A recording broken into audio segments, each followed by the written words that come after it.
Hola a todos, ¿cómo están? Bienvenidos un día más al canal. Mi nombre es Desiree y aquí como siempre les traigo un nuevo caso. Y esta vez tenemos una historia en donde nuestra protagonista es una joven común y corriente quien estaba completando sus estudios universitarios y tenía problemas como las de cualquier joven universitaria. Hasta que un día le empezaron a suceder cosas bastante extrañas. Y todos estos sucesos terminaron con el final menos esperado, pero más temido. Así que sin nada más que agregar, vamos directamente a empezar. Este es el caso de Lauren Giddings. Lauren Giddings nació el 18 de abril de 1984 en Tacoma Park, Maryland. Era la hija mayor de Karen y Bill Giddings y tenía dos hermanitas menores, Caitlin y Sarah. Lauren tenía un gran cariño por los animales, en especial por su perro pequinés Butterbean. La joven era conocida por su popularidad y facilidad para hacer amigos. Además, era aficionada al deporte. Participó en softball y hockey sobre césped durante su etapa en la escuela secundaria. Al principio, Lauren tenía en mente estudiar medicina al terminar la escuela, pero luego decidió cambiar de rumbo y se propuso estudiar derecho. Su objetivo era trabajar como defensora pública. Lauren también fue destacada por ser una persona increíblemente amable, considerada y atenta. Tenía la costumbre de buscar siempre lo positivo en las personas. Lauren siempre sintió una conexión con el sur de Estados Unidos. Por eso, al llegar el momento de elegir su universidad, optó por Angus Scott College, una pequeña institución de artes liberales para mujeres ubicada en Decatur, Georgia, en las afueras de Atlanta. Lauren empezó a estudiar en esta universidad y en el año 2006 culminó su primer grado con especialización en ciencias políticas y estudios religiosos. En 2007, mientras realizaba prácticas en un bufete de abogados, Lauren conoció a David Van Diver, un abogado de Atlanta. En aquel entonces, Lauren tenía 23 años y David 43, es decir, era 20 años mayor que ella. Pero esto no fue un impedimento para que comenzaran a salir juntos en septiembre de ese mismo año. A Lauren no le incomodaba la diferencia de edad. Le gustaba David de verdad y ambos tenían una gran conexión. Tenían también muchos intereses en común y compartían un sentido del humor similar. En agosto de 2008, a sus 24 años, Lauren se inscribió en la Universidad Mercer en Macon para estudiar Derecho y convertirse finalmente en abogada. La familia de Lauren se sentía verdaderamente orgullosa de ella. Y tenían motivos muy sólidos para sentirse así, pues Lauren era la primera en toda su familia en asistir a la universidad. En ese mismo año, es decir, el 2008, para continuar con sus estudios universitarios, Lauren se trasladó a Barrister Hall, un complejo de apartamentos dirigido especialmente a estudiantes de Derecho en Mercer. Esa misma semana, un joven llamado Stephen McDaniel también se mudó al mismo lugar. Lauren, como era una persona muy sociable, estableció rápidamente lazos con sus vecinos, pero Stephen, por su parte, no tuvo la misma experiencia, pues otros estudiantes lo consideraban excéntrico y un poco extraño. Quizás era porque Stephen no solía preocuparse mucho por su apariencia, generalmente lucía algo fatigado y descuidado. A pesar de esta percepción de los demás, Lauren trató a Stephen con amabilidad desde el principio, aun cuando ella también lo encontraba diferente. Aunque no eran cercanos, sí mantenían entre los dos una actitud amistosa y siempre intercambiaban palabras cuando se encontraban en el pasillo. Stephen Mark McDaniel nació el 9 de septiembre de 1985 en Lilburn, un suburbio de Atlanta. Desde pequeño, Stephen mostró una inteligencia notable y una amplia gama de intereses. Era religioso, disfrutaba de resolver rompecabezas y era un apasionado de El Señor de los Anillos y Star Wars. La lectura, especialmente los libros de historia y aventuras, eran uno de sus pasatiempos favoritos. También compartía con su padre el gusto por las películas de samuráis. Stephen tenía una obsesión por el orden y la limpieza, que fue muy evidente desde que él era joven. De hecho, su familia lo llamaba el Señor Limpio. Esta característica persistió durante toda su adolescencia y su vida adulta. Siempre cuidaba de tener y mantener todo en su lugar. Stephen, hasta los 13 años, formó parte del Atlanta Boys Choir como contralto, y aunque con el tiempo dejó el coro, su devoción por la iglesia y la religión continuó. Luego participó en un grupo que viajaba por Georgia, restaurando lugares de culto, deseando brindar oportunidades de prácticas religiosas para otros. Stephen se destacó en la escuela secundaria y sus esfuerzos rindieron frutos. Al graduarse en 2004, obtuvo una beca presidencial para la Universidad Mercer, donde se especializó en negocios. Posteriormente ingresó a la Facultad de Derecho de Mercer, justamente el mismo año en el que Lauren Giddings también lo hizo. Y por ello ambos empezaron a vivir en el mismo edificio en la misma semana. Steven tenía grandes aspiraciones. Anhelaba convertirse en juez federal en el futuro. En la universidad, Steven era un joven reservado. Se esforzaba mucho en sus estudios, por lo tanto pasaba gran parte de su tiempo dentro de su habitación. Se mostraba siempre bastante tímido y se sentía muy incómodo al estar en presencia de los demás estudiantes. Prácticamente él no salía y rara vez hacía cosas como ir a bares o consumir alcohol.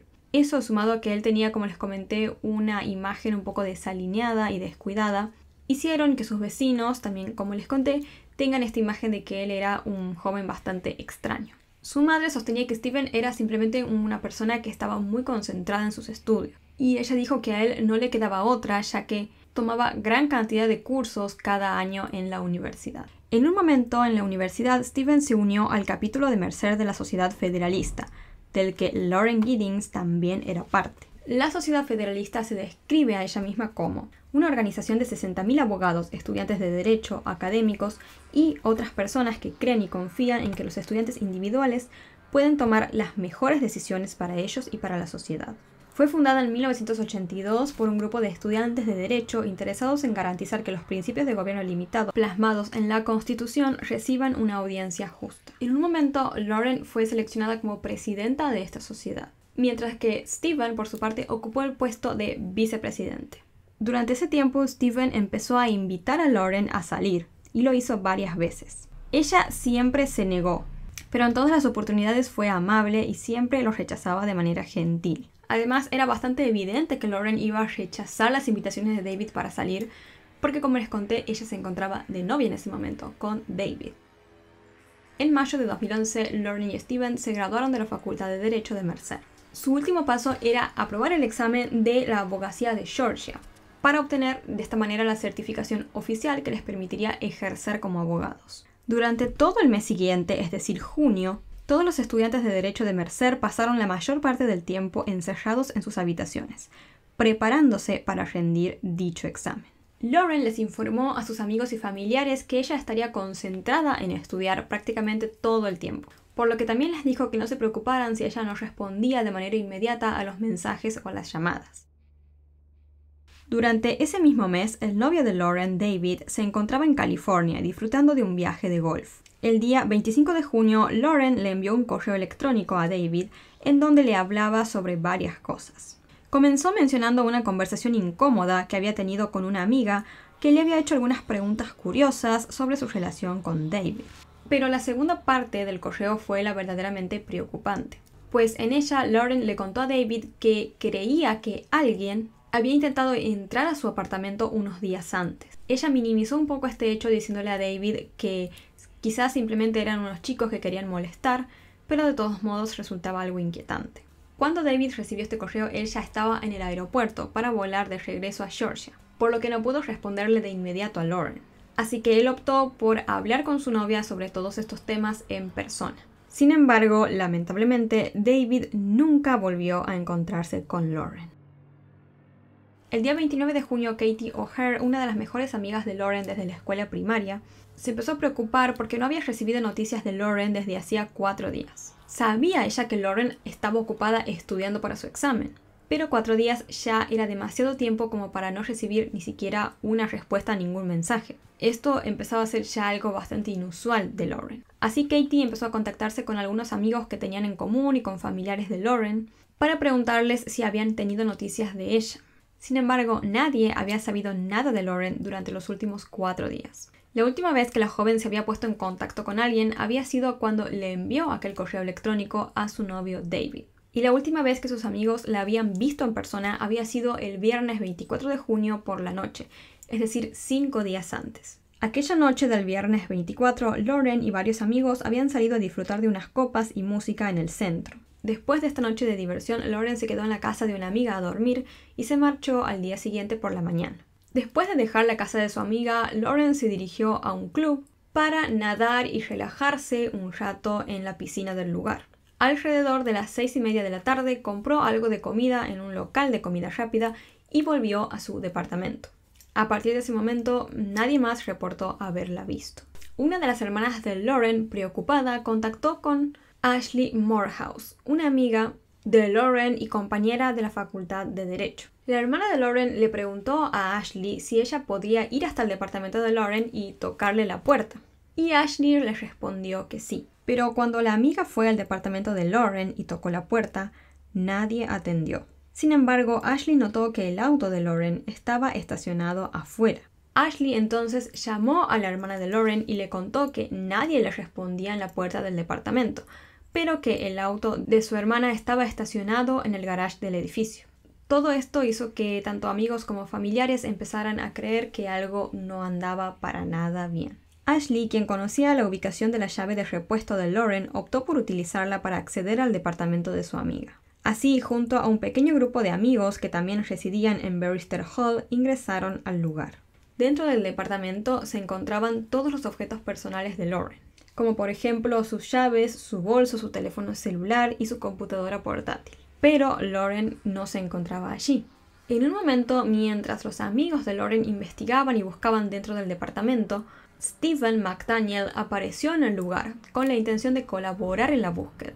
Esto les resultó bastante extraño a los amigos de Lauren. El teléfono celular de Lauren, que se encontraba dentro del departamento, se había quedado sin batería, así que los amigos lo conectaron. Al revisarlo, notaron que la última vez que había realizado llamadas o enviado mensajes había sido el día sábado, es decir, el último día en el cual ella fue vista. Para este punto, entonces, los amigos y familiares decidieron llamar al 911 para reportar la desaparición de Lauren. 2 oficiales de policía de la Universidad de Mercer se presentaron en el lugar y empezaron a dialogar con los estudiantes que se encontraban en el apartamento. Al ver que la situación parecía grave, los agentes solicitaron ayuda de la policía de Macon y un agente se presentó en el lugar unos minutos después.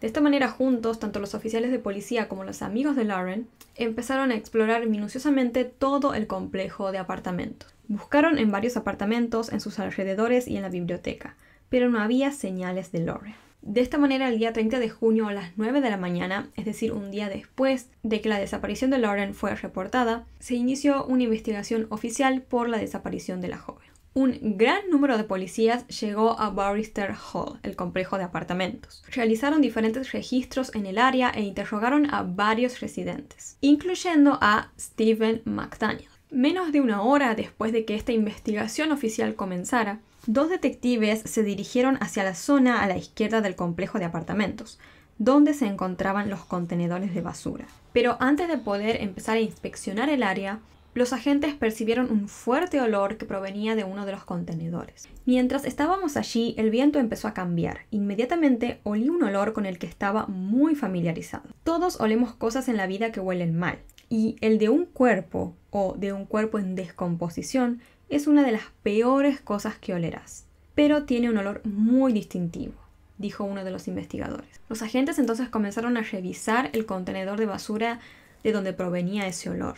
Este contenedor estaba lleno de desperdicios, claramente, pero aún así no les llevó mucho tiempo a los investigadores descubrir lo que estaba generando ese olor desagradable. Y fue algo totalmente espantoso. Encontraron que lo que estaba generando ese olor era algo que estaba envuelto en bolsas de basura color negra. Resultó ser el torso de una mujer.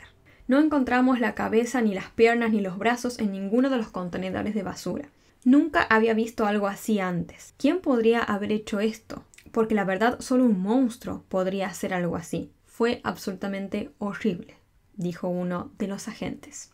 El día anterior a este hallazgo estaba programada la recolección de basura, pero debido a la presencia de numerosos vehículos policiales en el complejo de apartamentos de Barrister Hall, que estaban ocupándose de la búsqueda de Lauren, el camino para el camión de basura estaba bloqueado. Por lo tanto, el mismo nunca pudo entrar a vaciar los contenedores. Si la basura hubiera sido retirada según lo planeado, es muy probable que los investigadores jamás hubieran descubierto aquel torso de la mujer. Esa misma mañana, la zona se vio abarrotada de diferentes reporteros y medios de comunicación. Los reporteros empezaron a entrevistar a varios residentes del lugar, incluyendo una vez más a Stephen McDaniel. Inicialmente, el joven les respondió a las preguntas de los periodistas con normalidad, pero su comportamiento cambió drásticamente cuando uno de los reporteros mencionó que los detectives habían encontrado un torso humano.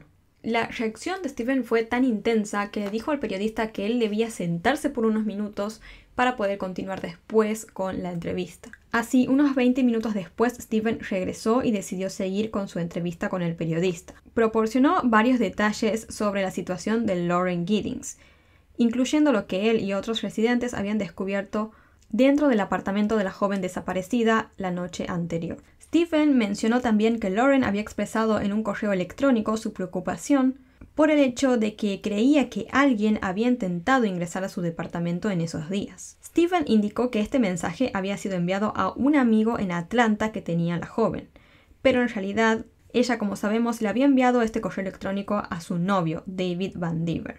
No está muy claro cómo Steven tuvo acceso a este correo electrónico, ni cómo supo que existía de por sí, aunque posiblemente podemos sacar la teoría o deducir que mientras estuvieron dentro del departamento, él junto con los demás amigos de Lauren tuvieron acceso a su computadora y allí encontraron la bandeja de entradas del correo abierta. De esta manera quizás todos se pudieron enterar de que Lauren le había enviado ese correo electrónico a su novio unos días antes. Steven continuó con la entrevista con el periodista. A lo largo de la misma, él especuló sobre lo que le pudo haber pasado a Lauren. Mencionó que ella solía ir a correr con regularidad y se preguntó si alguien quizás la podría haber secuestrado mientras realizaba esta rutina de ejercicio. De esta manera concluyó la entrevista con Steven. Los investigadores aquel día continuaron varias horas más indagando e investigando en todo el lugar, pero no hubo más noticias ni sobre Lauren ni sobre aquel torso de esa mujer que había sido encontrado en el contenedor de basura. Hasta que llegó el día 6 de julio, es decir, más o menos una semana después de todos estos hechos. Aquel día, en una conferencia, la policía anunció que las pruebas de ADN confirmaron que el torso de la mujer hallado pertenecía al de Lauren Giddings. La investigación entonces ahora se empezó a poner mucho más seria. Ya no estaban investigando la desaparición de Lauren Giddings, sino su homicidio. Es por esto que los detectives empezaron a preguntarles a los residentes de los diferentes apartamentos del complejo si estaban dispuestos a permitir que la policía revisara el interior de sus apartamentos. Estas revisiones claramente eran voluntarias y cualquier residente tenía la opción de negarse. Sin embargo, todos accedieron a dejar entrar a la policía. Bueno, todos excepto uno. Steven McDaniel. Cuando la policía le preguntó a Steven si podían entrar a revisar en su departamento, él mostró ciertas dudas. Es por esto que los detectives le contaron a Steven que todos los demás residentes los habían dejado entrar a revisar. Y recién al escuchar esto, Steven decidió darles permiso a los agentes para entrar en su apartamento. Dentro de la vivienda de Steven, los agentes encontraron diferentes tipos de armas. Y además, los perros rastreadores de cadáveres que habían también ingresado al lugar parecían estar muy interesados en la habitación de Steven. Fue en este punto que los agentes de policía empezaron a sospechar seriamente de Steven McDaniel. De esta manera, el joven terminó siendo arrestado y acusado ese mismo día, pero no por el crimen de Lauren. En realidad, Steven fue acusado por robo. ¿Y por qué? Porque él mismo ese día admitió que había robado condones de departamentos vecinos los días anteriores. Pero obviamente, como les conté, la policía sospechaba de que él estaba involucrado en el crimen de Lauren. Entonces utilizaron la excusa del supuesto robo de condones para arrestar a Steven y así también poder empezar a interrogarlo más seriamente. Durante el primer interrogatorio policial en la comisaría por su cargo de robo, Steven parecía estar muy confundido y apenas era capaz de responder preguntas. Esta actitud era muy diferente a la que había tenido durante su entrevista con el periodista unos días antes, en donde había respondido a todo con facilidad. Con el periodista, Steven proporcionó muchas respuestas extensas y detalladas, pero en la comisaría empezó a mostrar una especie de actitud como de aturdimiento. Se quedaba totalmente inmóvil y miraba hacia un punto fijo, como si fuera un zombie. Además, cada vez que le preguntaban algo, él contestaba no sé, no sé, no sé. Uno de los detectives que lo estaba interrogando se empezó a mostrar ya muy frustrado por recibir tantas respuestas de no sé por parte de Steven a prácticamente cada pregunta que le hacían. Así que los detectives empezaron a volverse mucho más hostiles con Steven, ya que estaban muy convencidos de que él les estaba ocultando algo. Al día siguiente, Steven compareció ante el tribunal por sus cargos de robo. Se le acusó de 2 delitos por robo y se le negó la solicitud de libertad bajo fianza. Ese mismo día, la policía le entregó a Steven una orden para registrar nuevamente su departamento. Y en este segundo registro, los agentes se llevaron del apartamento de Steven varias cosas de interés. Esta es la lista exacta de cosas que los oficiales de policía retiraron del departamento. 2 pistolas, un rifle, una soga, 4 bates de béisbol, una bayoneta, un chaleco de cota de malla, una cámara, un ordenador portátil, un celular, una unidad de tarjeta externa y un lector de tarjetas de memoria, diferentes tipos de recibos, incluido uno de un Walmart con la fecha del 23 de junio. Este sería un día antes de que Lauren desapareció, una esponja verde, 2 llaves y un diario. Los investigadores también registraron el auto de Steven y recogieron algunas muestras de la tela del asiento trasero, porque las mismas tenían algunas manchas similares a las de sangre seca. Por otro lado, en la cárcel, le tomaron a Steven algunas muestras de su cabello, muestras de ADN colocando un hisopo en sus mejillas, recolectaron raspadura de sus uñas y tomaron varias fotografías de él. Unos días después, entre el 12 y el 21 de julio, la policía volvió a registrar el departamento de Steven. Durante esta búsqueda adicional confiscaron más objetos. Entre ellos estaban una PlayStation 3, una Xbox, discos compactos, tarjetas de memoria, otra computadora portátil, 2 revistas para adultos, ropa interior de mujer y embalaje para una sierra para metales. Al revisar una de estas computadoras portátiles de Steven, encontraron búsquedas en internet sumamente inquietantes que él había realizado.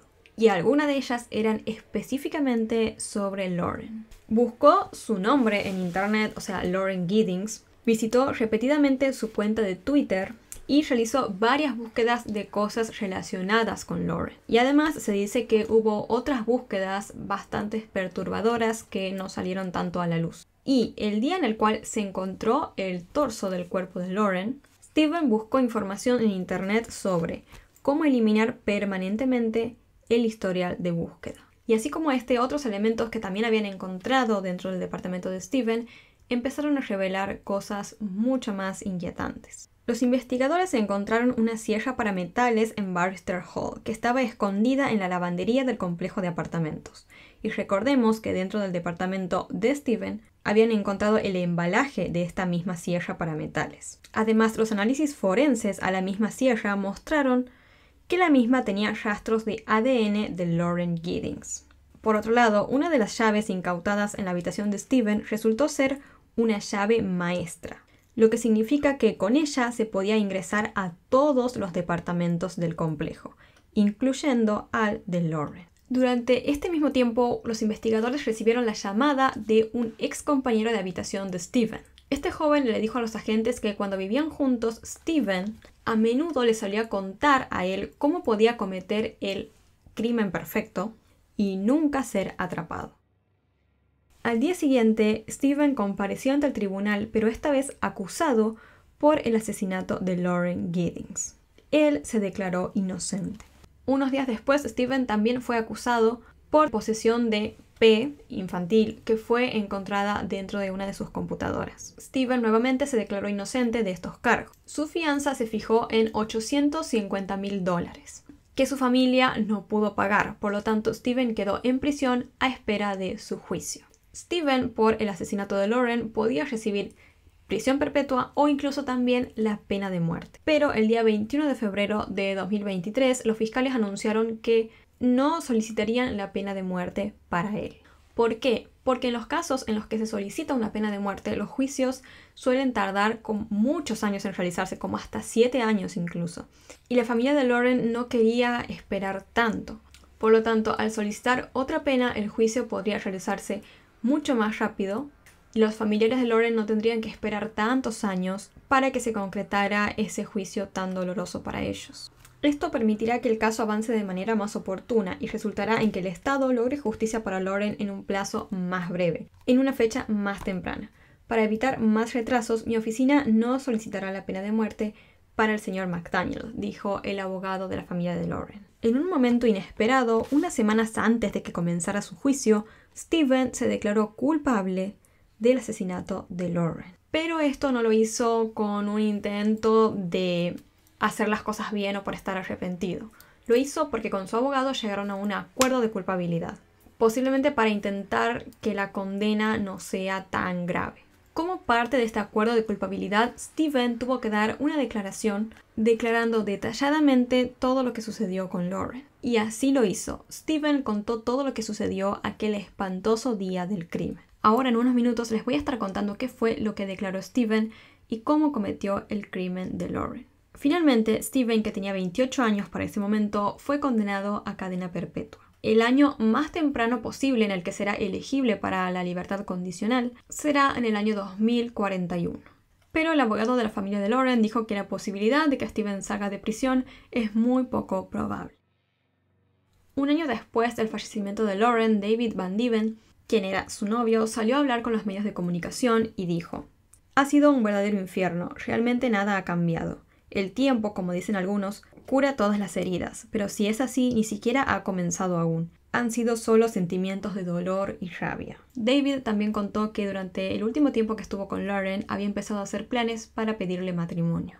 Él contó que la extraña mucho y que aún sigue amándola. Para honrar su memoria, la familia Giddings creó la beca Lauren Teresa Giddings. Esta beca ofrece apoyo financiero para la matrícula a estudiantes con excelentes logros académicos, pero con dificultades para pagar la universidad. Cada año también, desde el fallecimiento de Lauren, el Agnes Scott College organiza una caminata y un torneo de softball en su memoria. Todos los fondos recaudados se destinan a la beca. En 2017 lograron alcanzar su meta de $25,000, necesarios para financiar la misma beca en los años venideros.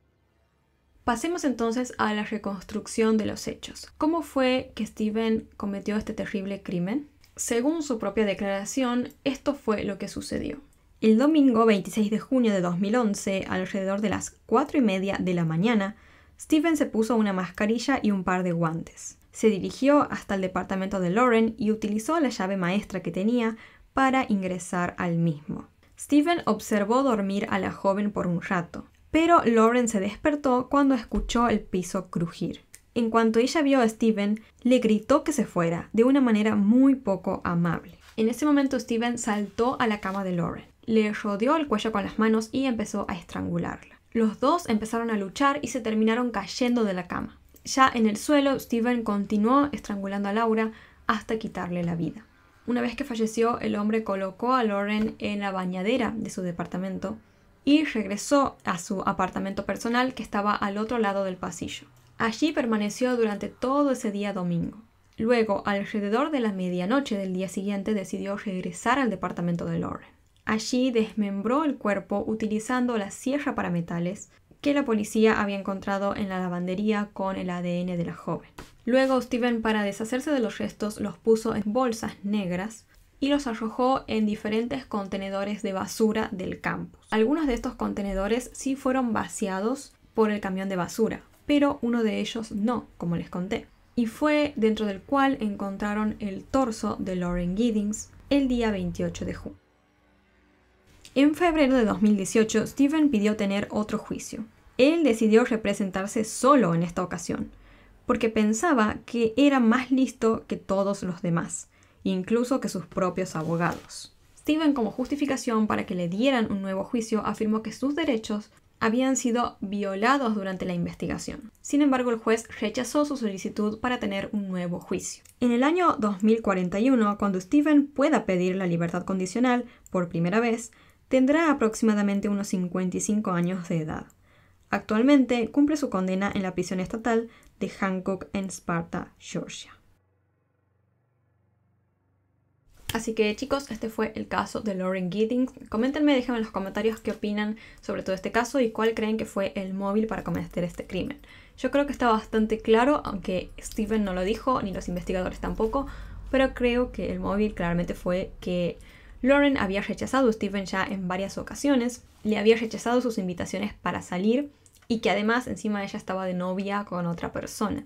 Y creo que Steven dejó bastante en evidencia que esto le molestaba cuando lo entrevistaron y él no quiso ni siquiera nombrar al novio de Lauren, sino que dijo que ella le había mandado ese correo electrónico a un amigo. Por más de que Lauren siempre había sido amable con él, sin importarle lo que los demás pensaban de él, que lo trataban como extraño y todo eso, a Steven no le importó nada, solamente se sintió rechazado porque ella no lo consideraba, no le correspondía de la manera que él quería y por esto, creo yo, decidió quitarle la vida. Además, creo que también quedó bastante evidente que su objetivo era ese directamente, quitarle la vida, porque él entró al departamento con esa llave maestra que no sé cómo la obtuvo, es decir, cómo le das a una persona cualquiera una llave maestra que abre cualquier departamento, es muy extraño. Pero entró directamente al departamento de Lauren con el objetivo de quitarle la vida, ni más ni menos. Además, creo también, por otro lado, que esa actitud soberbia quedó bastante en evidencia cuando él quiso representarse a él mismo en el juicio. Claramente él estudiaba Derecho, ¿no? Pero tenía esta actitud de creerse mejor y que sabía hacer las cosas mucho mejor que los demás, que le terminó saliendo muy mal porque ni siquiera le aceptaron un nuevo juicio. Pero creo que ahí quedó bastante en evidencia su actitud soberbia, ¿no? Su gran ego, el gran ego que tenía posiblemente, y que esto llevó a que posiblemente él no terminara aceptando que Lauren lo haya rechazado. Digamos, le pegó muchísimo en ese ego, ¿no? que tenía. No sé, esa creo que es mi opinión. Déjenme en los comentarios ustedes qué opinan sobre toda esta historia, que fue un caso muy triste, pero al menos podemos pensar que Lauren al menos está teniendo justicia, ¿no? Espero les haya resultado de interés este video. Antes de irme, los invito a suscribirse al canal y activar la campanita de notificaciones para que YouTube les avise cada vez que suba un nuevo video. Y también antes de irme les dejo por acá mis redes sociales, por acá un botón por el que pueden suscribirse y por acá abajo videos o listas de reproducción recomendadas para ustedes. Muchas gracias por verme, les mando un beso gigante, cuídense mucho y yo los veo la próxima.